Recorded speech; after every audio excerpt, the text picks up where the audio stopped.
precisely church as an institution.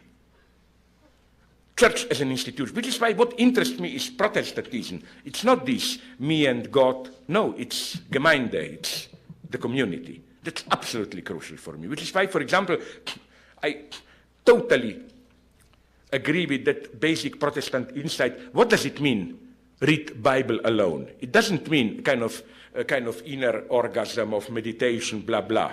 It means God's word. For me, read Bible means precisely you cannot bypass logos. No? This is even the limitation for me of all those mystics. Like, great as he is, but Meister Eckhart cannot really deal with incarnation, with Christ.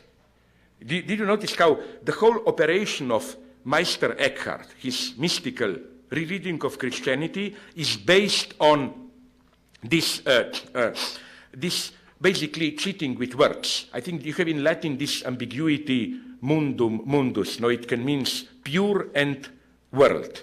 So here it's God sends his son into mundus, whatever, no? Not as into the world, but into the purity of our virgin soul. I think you lose everything in this way. But going back, so that I don't get lost, to your point, what I'm especially opposed to is this secular humanist notion of this Feuerbach version of it doesn't matter what you believe.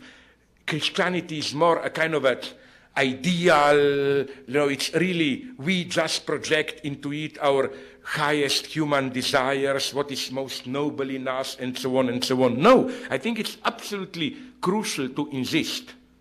I cannot develop it now that man is not enough.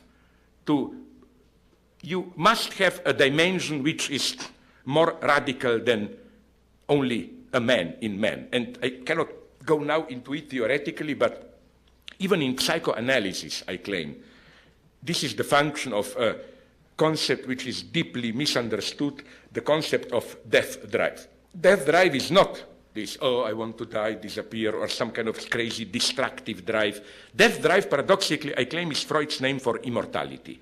If you really want to understand what is death drive, forget about all this nirvana stuff and think about Stephen King.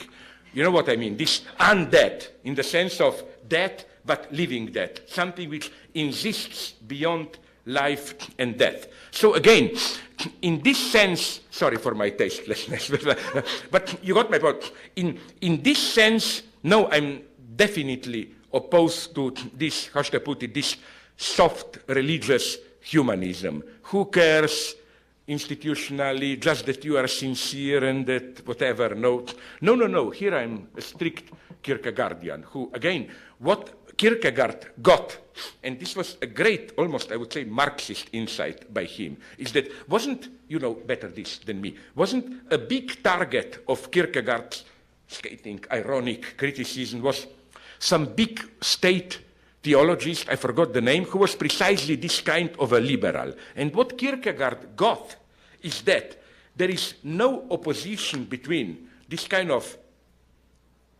flat, cheap, bleeding heart humanism and being the worst conformist state philosopher.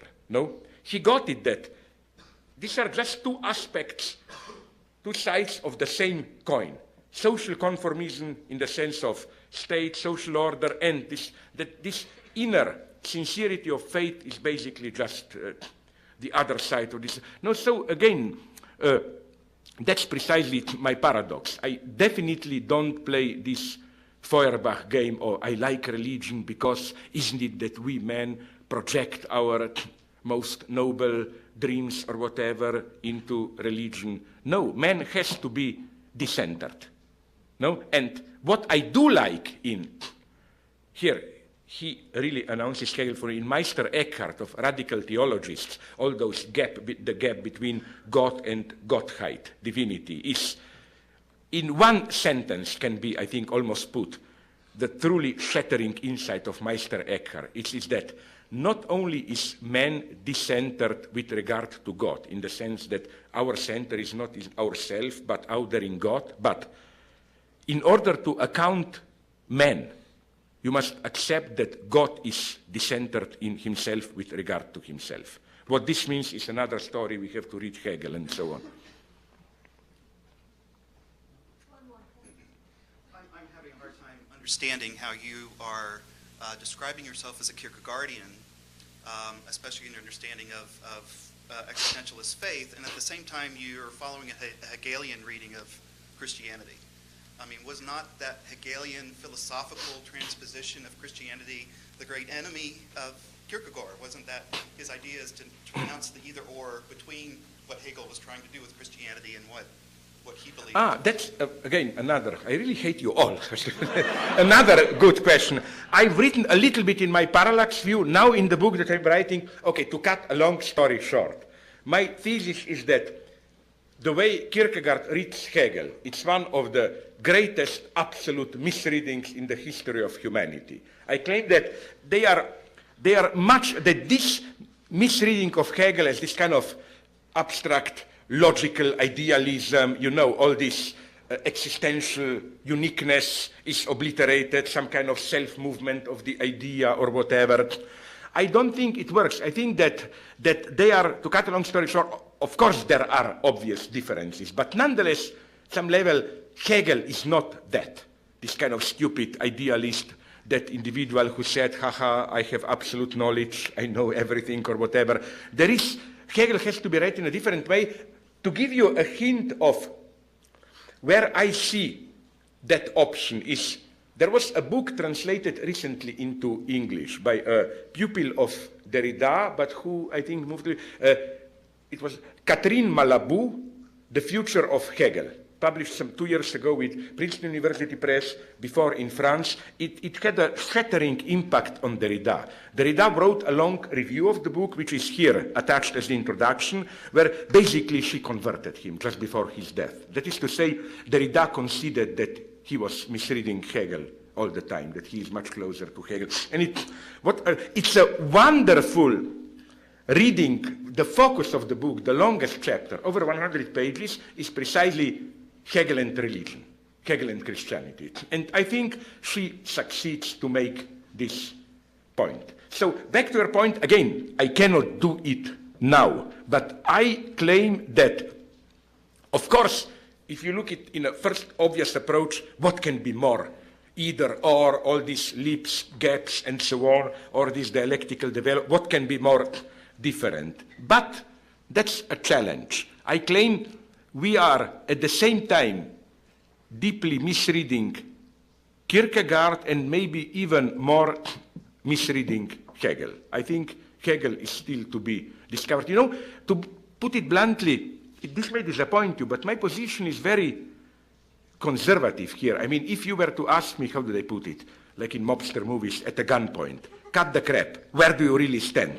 What does really matter to you? I would say, very modest, simple opinion. Philosophy is something which happened between Kant and Hegel. Before, there were some guys who tried to guess something. Afterwards, there were some stupid misreadings, Marx, and so on. Everything happened. This is where I really passionately stand. That in spite of all wonderful later analysis and so on, we have not really, not only moved beyond, but even reached back there. My secret dream, I will not be, don't be afraid, I'm not megalomaniac. My secret dream is to be Hegel's Luther. You know, to operate this return to Hegel, to do, you know, like all, till now only Catholics were reading Hegel, false Hegelians. I want to be Hegel's Luther, you know, to do that operation. Sorry if I... Thank you very much. I survived this. I'm still alive. Thank you.